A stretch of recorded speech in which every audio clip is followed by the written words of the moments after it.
જો ગરમીમાં આવા મુઠિયા મળી જાય તો બીજું કંઈ ના જોવે. તો એકદમ પોચા અને ટેસ્ટી એવા આજે હું અહીંયા મુઠિયા બનાવીશ. તો ના ઈનો, ના સોડા કે ના દૂધી કે ના મેથીનો ઉપયોગ કર્યા વગર ટેસ્ટી એવા આજે આપણે મુઠિયા બનાવીશું. તો તમે મુઠિયા તો ખૂબ જ ખાધા હશે, પરંતુ આવા મુઠિયા તમે ક્યારેય નહીં ખાધા હોય એવા ટેસ્ટી બનીને તૈયાર થાય છે. અઠવાડિયામાં તો તમે એકવાર જરૂરથી બનાવશો એવા ટેસ્ટી બને છે. હેલો એવરીવન, સ્વાગત છે તમારું અર્ચનાની વાનગીમાં. વિડીયો પસંદ આવે તો સ્કીપ કર્યા વગર એન્ડ સુધી જોતા રહેજો. તો એકદમ પોચા રૂ જેવા મુઠિયા બનાવવા માટે મેં અહીંયા પાલક અને કોબી લઈ લીધી છે. પાલકના થોડા 20થી 25 પાન લઈ લીધા છે અને સરસ એવા ધોઈ દીધા છે. અને એ જ રીતે મેં અહીંયા કોબી લઈ લીધી છે. કોબી છે એ 500 ગ્રામ છે. કોબીનો આપણે બધો જ ઉપયોગ નથી કરવાનો, અડધી કોબીનો જ આપણે ઉપયોગ કરવાનો છે. તો પાલકને સરસ એવો ધોઈને આપણે ઉપયોગ કરવાનો. આ રીતે મોટી એવી છીણી હોય એનાથી આપણે કોબીને આ રીતે છીણી દઈશું. તો કોબીનો આપણે સમારીને ઉપયોગ નથી કરવાનો, આ રીતે છીણશો એટલે એકદમ ઝીણું એવું છીણ પડશે. જે કટર આવે છે એમાં પણ તમે એકદમ ઝીણી એવી કોબી કરી શકો છો. તો આ રીતે હું અડધી એવી કોબી છીણી દઈશ અને અડધી આપણે ઉપયોગમાં નથી લેવાની.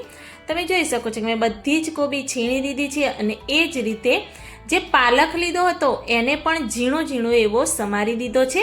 તો બંને અંદર એડ કરી અને મેં અહીંયા આદુ લસણ મરચાંની પેસ્ટ લઈ લીધી છે, એ 1 ટેબલસ્પૂન જેવી છે, એ પણ આપણે અંદર એડ કરી દઈશું. 2 ટેબલસ્પૂન સફેદ તલ અંદર આપણે એડ કરી દઈશું અને ટેસ્ટ અનુસાર મીઠું એડ કરી દઈશું. 1/2 ટેબલસ્પૂન ગરમ મસાલો એડ કરીશું, 1/2 ટેબલસ્પૂન અજમો એડ કરીશું અને 1/2 ટેબલસ્પૂન ધાણા જીરું પાવડર એડ કરી દઈશું. 1 ટેબલસ્પૂન આપણે ખાંડ એડ કરી દેવાની, અડધા લીંબુનો રસ એડ કરી દઈશું અને આ બધું જ આપણે હાથ વડે પહેલાં મિક્સ કરી દઈશું. બસ આટલા મસાલા કરી અને પહેલાં આપણે આ બધું જ સરસ એવું મિક્સ કરી દેવાનું. મીઠું આપણે એડ કર્યું છે એટલે પાલકમાં પણ પાણીનો ભાગ હોય છે, કોબીજમાં પણ પાણીનો ભાગ હોય છે. તો આ રીતે બધું મિક્સ કરશો એટલે થોડું એવું પાણી પણ છૂટશે અને આ રીતે સરસ એવું મિક્સ પણ થઈ જશે. તો આ રીતે સરસ એવું મિક્સ થઈ જાય એટલે આપણે બધા લોટ એડ કરીશું. તો મેં 4 ટેબલસ્પૂન ચણાનો લોટ લઈ લીધો છે, એ એડ કરીશું. 4 ટેબલસ્પૂન સૂજી લઈ લીધો છે. 1 બાઉલ ભરી ઘઉંનો લોટ લઈ લેવાનો અને મેં અહીંયા અડધો બાઉલ બાજરીનો લોટ લીધો છે. જો બાજરીનો લોટ તમને પસંદ ના હોય તો તમે જુવારના લોટનો પણ ઉપયોગ કરી શકો છો. 1 ટેબલસ્પૂન હળદર પાવડર એડ કરીશું, 1 ટેબલસ્પૂન લાલ મરચું પાવડર એડ કરીશું, ચપટી જેવી હિંગ એડ કરી અને મોણ માટે 2 ટેબલસ્પૂન તેલ એડ કરી અને હાથ વડે ફરીથી આપણે મિક્સ કરીશું. આ મુઠિયાનો લોટ બાંધવા માટે આપણે જરાય પણ પાણીનો ઉપયોગ નથી કરવાનો. પાણી વગર જ આ લોટ એમ જ બંધાઈ જશે. જે કોબીજ અને પાલકમાંથી પાણી છૂટતું હોય છે એમાંથી જ આ રીતે સરસ એવો લોટ બંધાઈ જશે અને થોડો એવો ઢીલો રહેશે. તો આ રીતે લોટ બંધાઈ જાય એટલે તરત જ આપણે મુઠિયા વાળવાના છે. જો તમે થોડી વાર રહેવા દેશો તો લોટ છે તમારો ઢીલો થઈ જશે. તો આ રીતે જે મુઠિયાનું કે ઢોકળાનું કુકર આવે છે એમાં જે કાણાવાળી ડીશ આવે એના ઉપર થોડું તેલ ગ્રીસ કરી દઈશું અને કુકરમાં નીચે થોડું પાણી આપણે એડ કરી દેવાનું અને અંદર પ્લેટ લગાવી અને આ રીતે નાના નાના એવા મુઠિયા વાળી અને આપણે તૈયાર કરીશું. તો આ રીતે નાના નાના હું મુઠિયા વાળી રહી છું. જો તમારે મોટા જાડા એવા વાળવા હોય તો પણ તમે વાળી શકો છો, પરંતુ એ મુઠિયા છે એ કૂક થતાં થોડી એવી વાર લાગે છે. એટલે આ રીતે નાના નાના તમે કરશો એટલે જલ્દી એવા કૂક પણ થઈ જશે. જો સવારે બાળકોને સ્કૂલે નાસ્તામાં આપવા હોય તો રાત્રે આ રીતે બનાવી બાફીને રાખી દેવાના અને સવારે વઘારીને તમે આપી શકો છો. તો આ રીતે મેં બધા જ મુઠિયા બનાવી અને તૈયાર કરી દીધા છે. તો ઉપરથી ઢાંકણ બંધ કરી અને ગેસની ફ્લેમ ચાલુ કરી અને 15થી 20 મિનિટ માટે આપણે ફૂલ ગેસની ફ્લેમ પર એને થવા દઈશું.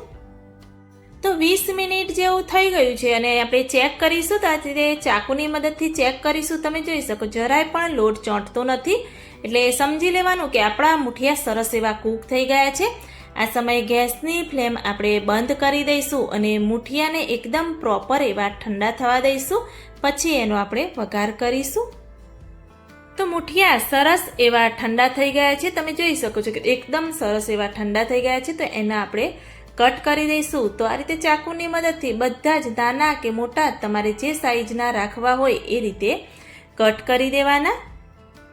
અને આપણા મુઠિયા છે એ ઈનો કે સોડાનો ઉપયોગ કર્યો નથી તો પણ એકદમ સરસ એવા પોચા રૂ જેવા મુઠિયા બની અને તૈયાર થયા છે. અને ટેસ્ટમાં પણ ખૂબ જ એવા ટેસ્ટી બને છે. તો આ રીતે બધા જ મુઠિયા આપણે ધીરે ધીરે કરી પહેલાં તો કટ કરી દઈશું. તો બધા જ મુઠિયા મેં આ રીતે કટ કરી દીધા છે અને ગેસની ફ્લેમ ચાલુ કરી અને કઢાઈ રાખી અને એમાં આપણે 3 ટેબલ સ્પૂન જેવું તેલ એડ કરી દઈશું. તેલ ગરમ થાય એટલે રાઈનો વઘાર કરી, થોડી એવી આપણે જીરું એડ કરી, મીઠા લીમડાના પાન એડ કરીશું અને 2 ટેબલ સ્પૂન જેવા સફેદ તલ અંદર એડ કરી અને તરત જ આપણે જે મુઠિયા કાપેલા છે એ બધા જ અંદર એડ કરી દઈશું. જો તમે થોડા એવા મુઠિયાનો ભૂકો કરીને અંદર એડ કરશો તો મુઠિયા છે એકદમ સરસ એવા ટેસ્ટી લાગશે અને ક્રન્ચી બનશે. થોડી એવી કોથમીર અંદર એડ કરી અને બધું સરસ એવું આપણે મિક્સ કરી દઈશું. તો આ સમયે આપણે ગેસની ફ્લેમ છે એકદમ મીડિયમ રાખી દેવાની અને ધીરે ધીરે કરી અને આ બધું સરસ એવું આપણે મિક્સ થવા દેવાનું. જો તમારે થોડા એવા કડક એવા મુઠિયા ખાવા હોય, નીચેથી ક્રન્ચી એવા ખાવા હોય તો એને થોડી વાર માટે આપણે ગેસ પર રાખી અને ક્રન્ચી એવા કડક કરી દેવાના. પરંતુ હું એ રીતે નથી કરવાની. તો સરસ એવું મિક્સ થઈ ગયું છે. તો એને સર્વિંગ બાઉલમાં લઈ લઈશું. તો આ ભયંકર ગરમીમાં વધારે સમય રસોડામાં રહેવાની ઝંઝટ વગર એકદમ રૂ જેવા પોચા બનતા ટેસ્ટી એવા મુઠિયા બનાવી મેં તમને એની રેસીપી શેર કરી છે. તમે ક્યારે પણ આ રીતે બનાવેલા મુઠિયા નહીં ખાધા હોય તો તમે પણ મારી આ રેસીપીથી એકવાર ચોક્કસથી આ મુઠિયા બનાવીને ટ્રાય કરજો અને મને કમેન્ટમાં જરૂરથી બતાવજો કે મારી આ મુઠિયાની રેસીપી તમને કેવી લાગી. જો સારી લાગી હોય તો મારી ચેનલને લાઈક, શેર, કમેન્ટ કરજો. મળીએ કોઈક નવા વિડીયો સાથે, નવી માહિતી સાથે. ત્યાં સુધી બાય.